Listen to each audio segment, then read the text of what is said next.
मेष राशि वालों, आपके ऊपर शनि की साढ़े साती चल रही है। ये साढ़े साती में आप निश्चित रूप से बहुत तरह की परेशानियों से जुड़ जाते हैं, लेकिन ऐसा नहीं है कि वो परेशानी आपको एकदम से दबा कर रखता है और आप बाहर नहीं निकल पाते हैं। असम साढ़े साती में थोड़ी परेशानी होती है, लेकिन इंसान उससे बाहर भी निकल पाते हैं। साढ़े साती का असर कुछ नेगेटिव भी होते हैं, जैसा कि आपको बता दें, अभी आपके खर्चे बढ़े रहेंगे, कुछ समय और लगेगा और खर्चे ज़्यादा बढ़ जाएंगे, क्योंकि शनि जो है वो द्वादश भाव में आपके हैं। तो मेष राशि वालों के द्वादश भाव में जब शनि हैं तो निश्चित रूप से आपके खर्चे बढ़ जाते हैं, बहुत बढ़ जाते हैं। कई मामलों में फिजूल खर्च होते हैं। आर्थिक स्थिति आर्थिक स्थिति पर बहुत बुरा असर पड़ता है। पैसे की कमी होने लगती है। कभी कभी बहुत ज़्यादा आप पैसे को लेकर, धन को लेकर टेंशन में आ जाते हैं। मतलब आप बहुत ज़्यादा परेशान हो जाते हैं इसी कारण से, क्योंकि शनि का सीधा संबंध मनी से है। शनि का मतलब मणि, और मणि का मतलब बिजनेस, जॉब, व्यापार, कारोबार, अपना प्रोफेशन, और इसका प्रभाव सभी पर हो जाता है। यानी जिसका शनि खराब हुआ उसका जो इनकम का रास्ता है वो बंद हो जाता है, या फिर बहुत ज़्यादा डमाडोल हो जाता है। इसलिए इंसान शनि से बहुत डरते हैं। हर बात में इंसान को आप सुनेंगे इसका शनि खराब होगा, मतलब एक नॉर्मल सा इंसान भी कुछ जाने ना जाने, लेकिन एक बात कहता है शनि के बारे में।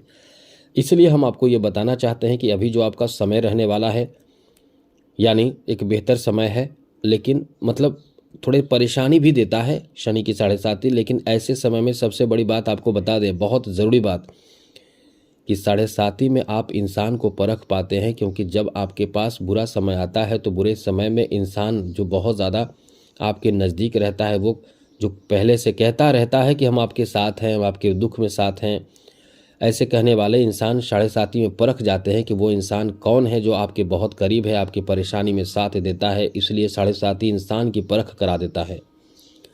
तो चलिए हम आपको बताते हैं। अभी हम आपको ये बताने वाले हैं कि साढ़े साती रहते हुए शनि अस्त हो जाएंगे।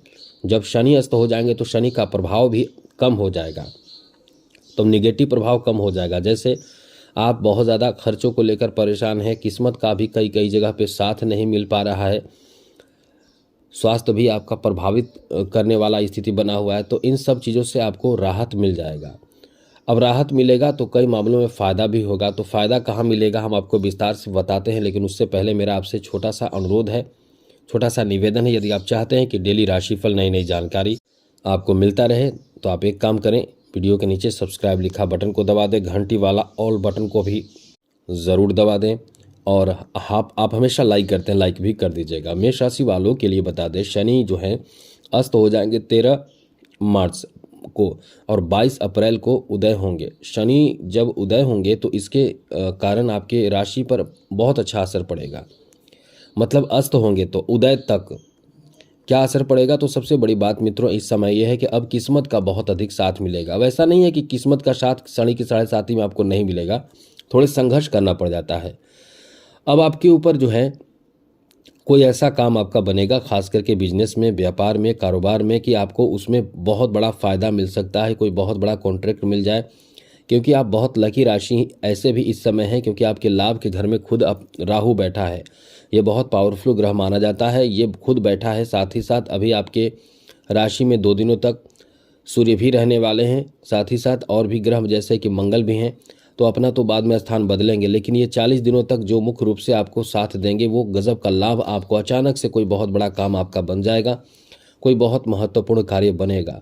बिजनेस, व्यापार, कारोबार में पैसे की भी बढ़ोतरी होगी, धन भी खूब आएगा, धन आने का रास्ता भी आपको प्राप्त होगा। कुछ ऐसे लोग हैं जो नौकरी के लिए बहुत प्रयास कर रहे हैं, प्रयास करते करते थक चुके हैं, लेकिन कुछ मामलों के कारण कुछ कम नंबर आ रहे हैं, या कोई 0.5 या 1 नंबर 2 नंबर के कारण सफलता नहीं मिल पा रहा है। इसका मतलब आप ये मानकर चलें कि कहीं ना कहीं भाग्य भाव पर शनि की जो दृष्टि है वो आपको रोक रहा है, क्योंकि शनि जहाँ देखते हैं वहाँ रुकावट डालते हैं। शनि की दृष्टि भाग्य भाव पर है अभी, और रहेगा भी अभी, जब तक कि शनि की साढ़े साती का प्रथम चरण रहेगा तब तक। तो ऐसे में होगा क्या कि शनि जो है वो कभी कभी किस्मत का साथ नहीं आपको मिलने देंगे। तो ये कारण से आप थोड़े परेशान हो जाते हैं, जिस कारण से कभी कभी प्रयास किसी भी क्षेत्र में, केवल नौकरी ही नहीं, किसी भी क्षेत्र में आप प्रयास करते हैं, लेकिन आपको सफलता नहीं मिल पाता है। अब कुछ ऐसे भी लोग हैं जो इस समय सोच रहे होंगे कि कब तक ऐसी मतलब प्रथम चरण पर दृष्टि रहेगी, मतलब भाग्य भाव पर दृष्टि रहेगी। प्रथम चरण कब तक रहेगा? तो 3 जून 2027 तक प्रथम चरण रहेगा, ये समझ लीजिए। तो भाग्य का कभी कभी साथ आपको नहीं मिलेगा। अब भाग्य का साथ उनको मिलेगा जो उपाय करते हैं, शनि को खुश करते हैं। शनि को खुश कैसे करना है वो वीडियो के अंत में बताएंगे आपको, वो वीडियो पूरा देखिए। अब आपको बताते हैं कि जो आपका प्रोफेशन है उसमें भी लाभ मिलने लगेगा यदि वीडियो के अंत में बताए उपाय करेंगे। तो अभी जो है शनि की जो स्थिति है वो अस्त हो जाएंगे। अस्त होने से क्या होता है कि निगेटिव प्रभाव आपके ऊपर कम पड़ेगा। निगेटिव प्रभाव क्या? जैसे कि आपके ऊपर जो शनि का प्रभाव है, शनि आपके द्वितीय, छठे और 9 भाव पर दृष्टि बनाए हुए हैं। तो द्वितीय, छठे और 9 भाव पर दृष्टि बनाने के कारण स्वास्थ्य पर भी आपको असर देखने को मिल रहा होगा। स्वास्थ्य भी आपका प्रभावित चलता होगा, कभी कभी स्वास्थ्य खराब रहता होगा, बहुत ज़्यादा टेंशन में रहते होंगे। सबसे बड़ी बात है कि तनाव में बहुत रहते होंगे। और उससे बड़ी बात यह है कि आप कुछ ऐसी बातें बोलते होंगे जिस कारण से आपको बहुत ज़्यादा लोग बुरा कहते होंगे, बहुत ज़्यादा आप अपशब्द कहते होंगे, बुरी बातें आपके मुंह से निकलती होगी, बहुत ज़्यादा गुस्सा आता होगा, टेंशन में रहते होंगे, तनाव में रहते होंगे। इन्हीं कारणों से आप परेशान होते होंगे। तो इन परेशानियों को आप ये मान कर चले कि जो स्थिति बन रही है अभी वो भी दूर हो जाएंगे। अब इससे आपको फ़ायदा होगा कि आपको आर्थिक लाभ भी खूब मिलेगा, चिंताएं दूर होंगी, कर्म से फ़ायदा मिलेगा, भाग्य साथ देगा।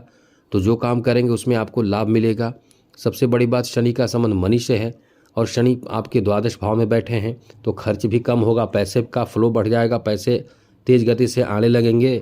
और पैसे का जो खर्च है, बहुत बेकार का खर्च, बहुत ज़्यादा खर्च है, वो आपके कम हो जाएंगे। ये है कि कुछ आवश्यक खर्च होंगे, जो खर्च भी होंगे तो बहुत ज़रूरी खर्च होंगे, फालतू का बेकार का फिजूल खर्ची जिसे कहते हैं वो नहीं होंगे। इस कारण से आप निश्चित रूप से बहुत ज़्यादा अच्छा महसूस करेंगे। और यही जो समय होगा 40 दिन का समय, जिसमें आप अपने आप में बहुत मजबूत स्थिति बना लेंगे, पकड़ बना लेंगे। नौकरी आदि का प्रयास करके इंटरव्यू वगैरह देना चाहते हैं, कुछ शुरुआत करना चाहते हैं, कोई भी नई शुरुआत, नए कार्य शुरू करने की सोच है, प्लानिंग है, तो वहाँ आपको बहुत ज़्यादा फ़ायदा मिल जाएगा। इसलिए अब आपका जो समय है बहुत ही बेहतर रहेगा, अब परेशानी कम हो जाएगी। इसलिए अब आपके फेवर में कई तरह के काम बनने की स्थिति बन रही है। आपकी भाग्य का साथ इस समय बहुत मिलेगा। इसलिए जो भी काम है वो निपटाने के लिए तैयार रहें और अपना पकड़ 40 दिनों में बना ले। अब ये नहीं कह रहे हैं कि 40 दिनों में पकड़ बनाएंगे तो फिर बाद में तो वही शनि की 7.5 आ ही जाएगी। मतलब अभी भी शनि की 7.5 है, बाद में भी रहेगी, लेकिन आपको लगेगा फिर तो बाद में वही हाल होगा। बिल्कुल नहीं, ये उपाय करें। जैसे कि शनि की 7.5 में इंसान छोटे मोटे उपाय करता रहता है और बाकी जो करता है शनि वो उसको फायदा, शनि से मतलब नहीं होता। आप जो करेंगे सब मिलेगा, लेकिन केवल ये उपाय करें। करना क्या है, सबसे पहले चैनल को सब्सक्राइब कर लें। वीडियो के नीचे सब्सक्राइब लिखा बटन को दबा दें, घंटी वाला ऑल बटन को ज़रूर दबा दें। और आप हमेशा लाइक करते हैं, लाइक भी ज़रूर कर दीजिएगा, जिससे कि हमेशा ही नई जानकारी, महत्वपूर्ण और ज़रूरी जानकारी आपको इस चैनल के माध्यम से मिलता रहेगा। तो करना क्या है, ये काम करें आप। काले कुत्ते यदि मिल जाए, ना भी मिले तो नॉर्मल कुत्ते को भी आप प्रत्येक शनिवार को एक रोटी बनाइए, उसमें थोड़ा सा गुड़ डालकर, या रोटी बनाने के बाद गुड़ डाल दें, थोड़ा सा सरसों तेल मिला दें और उस काले कुत्ते को या जो भी कुत्ते मिले उसको जाकर खिला दीजिए। वो खा लेता है तो समझ जाइए कि आपके ऊपर जो शनि की 7.5 है उससे आपको राहत मिलेगा। फिर आप पूरे 7 दिन मौज मस्ती करें, आप आगे बढ़ने की प्रयास कोशिश करें, सब कुछ आपके साथ अच्छा होगा। ये समझ लीजिए 7.5 में भी आप राज करेंगे। इसलिए ये तूफानी भाग्यशाली समय आपका अभी है, अभी 40 दिनों का समय जो रहने वाला है। तो आज के लिए इतना ही, समझ चुके होंगे। जय माता दी, राधे कृष्णा, ओम नमः शिवाय।